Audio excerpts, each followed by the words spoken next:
নমস্কার বন্ধুরা, পরিবারতন্ত্র চ্যানেলে তোমাদেরকে জানাই স্বাগত। আশা করি তোমরা সবাই ভালো আছো আর আমরা সবাই ভালো আছি। আজকের ভিডিওটা দেখো, সারাদিনের একটা ছোট্ট ভিডিও তোমাদের সাথে শেয়ার করব।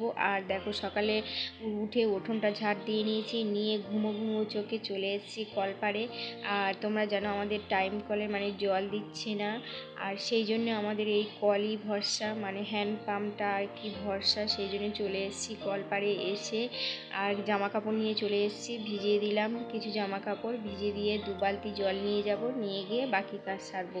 তোমরা দেখতে থাকো বন্ধুরা। আর ভিডিওটা ভালো লাগলে অবশ্যই লাইক শেয়ার কমেন্ট করো।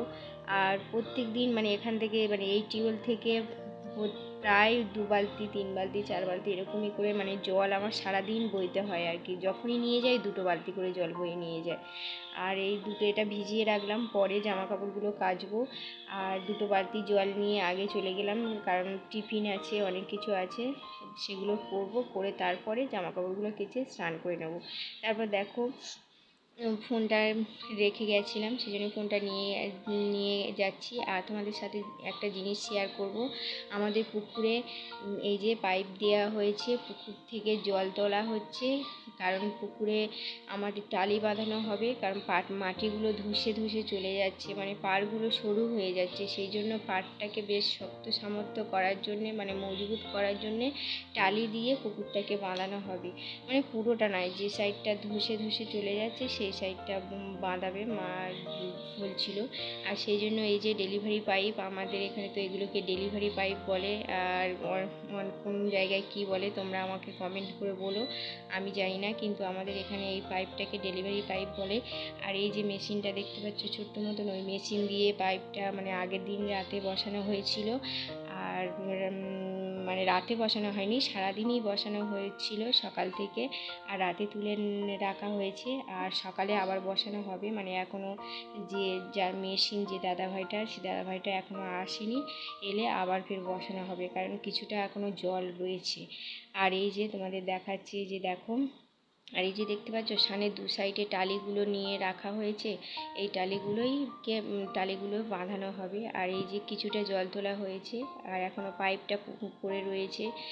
আর মেশিনটা, ওই দাদাভাই এলে মেশিনটা নিয়ে পাইপটাকে আবার বসানো হবে, হয়ে আবার কিছুটা জল তোলা হবে। আর দেখতে পাচ্ছ জল একদমই কমে গেছে, এমনি জল কমই ছিল, আর কিছুটা তোলা হয়েছে আর কিছুটা বাকি আছে। আর আমাদের জলটা যাচ্ছে, আমাদের বাগানে নিয়ে আসা হচ্ছে, আমাদের বাড়ির সামনে যে বাগানগুলো, সেই বাগানগুলো জলগুলো দেওয়া হচ্ছে আর কি, বাগানে গাছে জল দেওয়া হচ্ছে। বা আমাদের পাশে যে নারকেল গাছ বা সুপারি গাছ আছে বন্ধুরা, সেই সব গাছেই জলগুলো দেওয়া হচ্ছে। আর এখনও কিছু জল রয়েছে, এই জলগুলো তোলা হবে। আর এই যে 2 সাইডে কত টালি দেখতে পাচ্ছ, এই টালিগুলো সবই বাঁধানো হবে পুকুরটা, যাতে মাটিটা ধরে রাখে। মাটিটা ধসে ধসে চলে আসছে, পাড়গুলো সরু হয়ে যাচ্ছে, সেই জন্য মাটিটা ধরে রাখার জন্য, আর ধরে রাখার জন্য এই টালিটা বাঁধানো হবে। তারপরে এই যে দেখো, বাড়ি চলে যাচ্ছি। আর এই যে রাস্তা পুরো টালি, পুরো পুরোটাই পাইপ দেওয়া, এখানে অনেক বড় পাইপ। সেই জন্য আমাদের পুরো বাগানের শেষ পর্যন্ত, ওই যে দেখিয়েছিলাম পাতা, যেখানে পাতা টাতা গুড়াচ্ছিলাম যে বাগানটা, সেই বাগানের শেষ পর্যন্ত পাইপটা দেওয়া আর কি।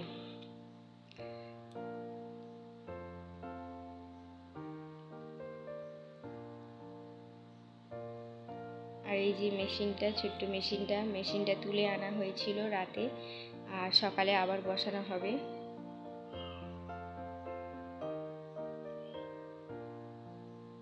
আর এই যে দেখলে ওই পাইপটা। তারপরে এই যে দেখো, আমি স্নান করে, জামা কাপড় কেচে স্নান করে চলে এসেছি। এসে ঠাকুর ঘরে এই যে পুজো হয়ে গেছে, পুজো দেওয়া হয়ে গেছে।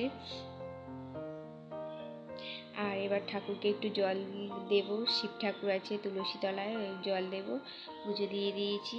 আর এবার জল দেব, সেই জন্য গ্লাসে করে জল নিয়ে নিলাম।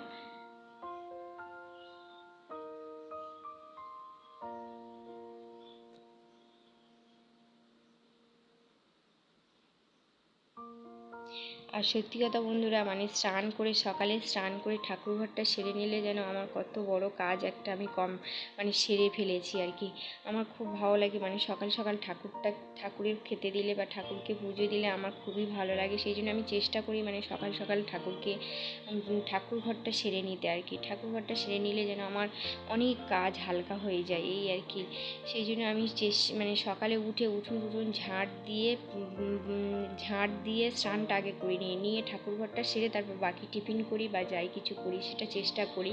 কিন্তু সবসময় সময় হয়ে ওঠে না, কিন্তু যখনই সময় হয় তখনই আমি মানে স্নান করে ঠাকুরঘরটা সেরে নিই আর কি। আজকেরও তাই সেমই, ঠাকুরঘরটা সেরে নিয়ে তারপরে এই যে চলে এসেছি, টিফিন করলাম, রুটি করলাম, বাবার জন্য পটল ভাজা করেছিলাম আর পটল আর শাক, কলমি শাক ছিল তাই ভেজে দিলাম। বাবার এখন ডাক্তার বলেছে বেশি বেশি করে সবজি খেতে। তারপর টিফিন সবাইকে দিয়ে সবাই খাওয়া হয়ে গেলে রান্না সেরে নিলাম। ঢ্যাঁড়স আলু চচ্চড়ি করেছিলাম আর কলমি শাক ভাজা।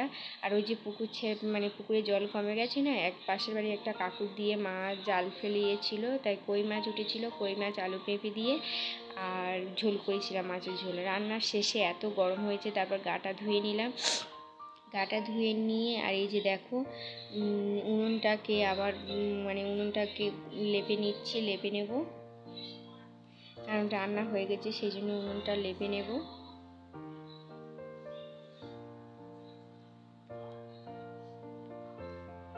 আর এত গরম পড়েছে বন্ধুরা, মানে গরমের জন্য আমাদের উঠোনটা তো প্লাস্টার করা, সেই জন্য এত গরম হয়। মানে বিকেলেই আমি উঠে মাত্র ওপারে ওই যে টিউবওয়েল থেকে জল নিয়ে এসে পুরো উঠোনটা ধুয়ে দিই প্রত্যেক দিন, আর ঘরটা মুছে নিই। সকালে তো ঘর মোছা হয় একবার করে, আর প্রত্যেক দিন আমি বিকেলেও ঘরটা মুছি, তাহলে ঘরটা ঠান্ডা হয়। আর ঘরটা মুছে নিয়ে আমি গাটা ধুয়ে নিয়ে তারপর ঠাকুর ঘরে আসি। আর আজকেরও তাই সেম, মানে উঠে ঘরটা মুছে নিয়েছি, নিয়ে উঠোনটা ধুয়ে দিয়েছি, দিয়ে স্নান করে মানে আমি